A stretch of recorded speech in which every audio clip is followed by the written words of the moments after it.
नमस्कार दोस्तों, एक बार फिर स्वागत है आपका डार्कनेस टीवी पर। दोस्तों, पिरामिड के रहस्य के बारे में यूँ तो आप कई रहस्य जान चुके होंगे, लेकिन आज मैं आपको जो बताने जा रहा हूँ वो कुछ खास है। दुनिया में कई ऐसी जगह है जो अपने आप में कई खास होती है और कुछ ऐसे सिमटे रहस्य होते हैं जिन्हें जानकर आप हैरान रह जाते हैं। तो आज मैं जिस पिरामिड की बात कर रहा हूँ उसकी कलाकृतियों में और great of the pyramid Giza, जो कि दुनिया का 7वें अजूबों में से एक है। वैसे तो ये यहाँ के पिरामिड का इतिहास 4000 साल पुराना बताया जाता है, लेकिन आज भी इन पिरामिडों से कई रहस्य हैं। बताया जाता है कि गीजा का महान पिरामिड 2560 ईसा पूर्व में बनवाया गया था। इसे खुफू का पिरामिड भी कहा जाता है। गीजा का ग्रेट पिरामिड की ऊंचाई करीब 450 फीट है। वहीं इस पिरामिड का जो नीचे का भाग है वह 13 एकड़ में फैला हुआ है, यानी कि आप अंदाज़ा लगा सकते हैं एक फुटबॉल के मैदान के जितना बड़ा। इस पिरामिड को बनवाने में 23 लाख पत्थरों का यानी कि और ब्लॉक्स का इस्तेमाल किया गया था, जिनका वजन 23 करोड़ लगभग किलोग्राम है। और इन पत्थरों को में लाइसमेंस और ग्रेनाइट शामिलित हैं।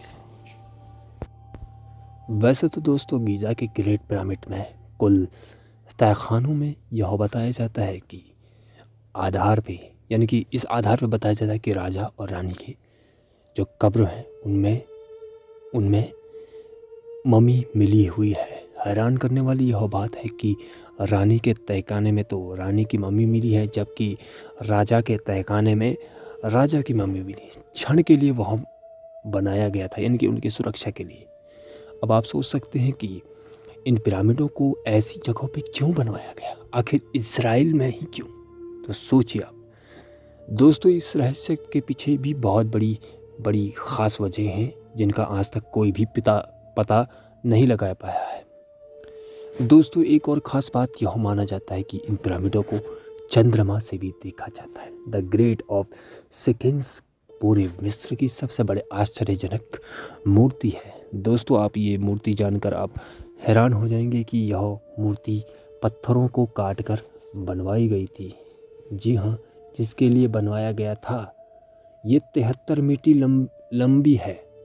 आप 73 मीटर तो ये लंबी और 20 मीटर की ऊंचाई पर मूर्ति। सबसे ख़ास बात तो यह इसे पत्थरों से काटकर बनवाया गया था। जैसा कि मैंने आपको बताया था, the great of Giza pyramid का कुल तहखाने के बारे में यूँ तो आपने अभी अभी मेरे मुंह से सुना है। दोस्तों, यूँ तो बहुत सी वजह थी इस पिरामिड को बनवाने में, लेकिन दोस्तों यूँ तो माना जाता है कि कई लोगों के यानी कि बहुत सारे लोगों के साथ ये पिरामिड और एक योजना के साथ ये पिरामिड की शुरुआत हुई थी। कई लाख मजदूरों को इसमें सम्मिलित किया गया था। दोस्तों, आप हैरान हो जाएंगे कि ये अकेले ही नहीं बन सकता था। आर्कियोलॉजिस्ट भी इस बात से हैरान है कि आखिर इन पिरामिडों को क्यों बनवाया गया है। क्या वजह हो सकती है?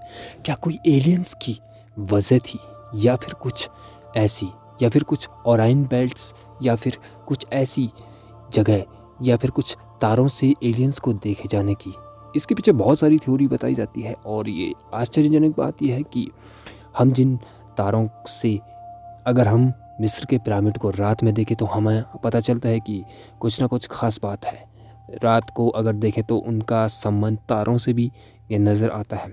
दोस्तों, ये बात हमें आश्चर्यजनक दृष्टि में डालती है कि ओराइन बेल्ट से भी ये मेल खाती हैं, यानी कि उन तारों से जिन तारों में शायद एलियंस रहते थे और वो उन्हीं की ओर आकर्षण करती है। इन पिरामिडों का बहुत बड़ा रहस्य है।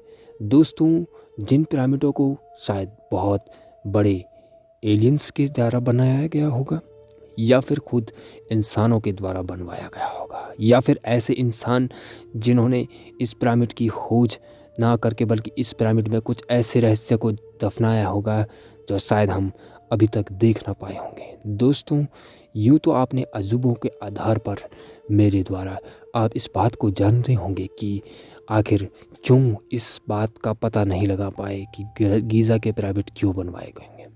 तो दोस्तों इसका सीधा सा जवाब है कि अगर कोई मम्मी यानी कि कोई आदमी मर जाता था तो उसके पुनर्जन्म की पुनर्कल्पनाओं के लिए इस पिरामिड को बनवाया जाता था। अब आप इस बात को हैरान में ना लें, इस बात को दोस्तों यूँ तो आपने कई बार सुना होगा कि आखिर क्यों बनवाए गए होंगे। तो दोस्तों अगर वीडियो आपको पसंद आ रहा हो, अगर आपको इसका सेकंड पार्ट चाहिए तो हमें सब्सक्राइब कीजिए और साथ साथ कमेंट कीजिए। और एक और बात, लाइक करना तो भूल नहीं मत और हमारे चैनल को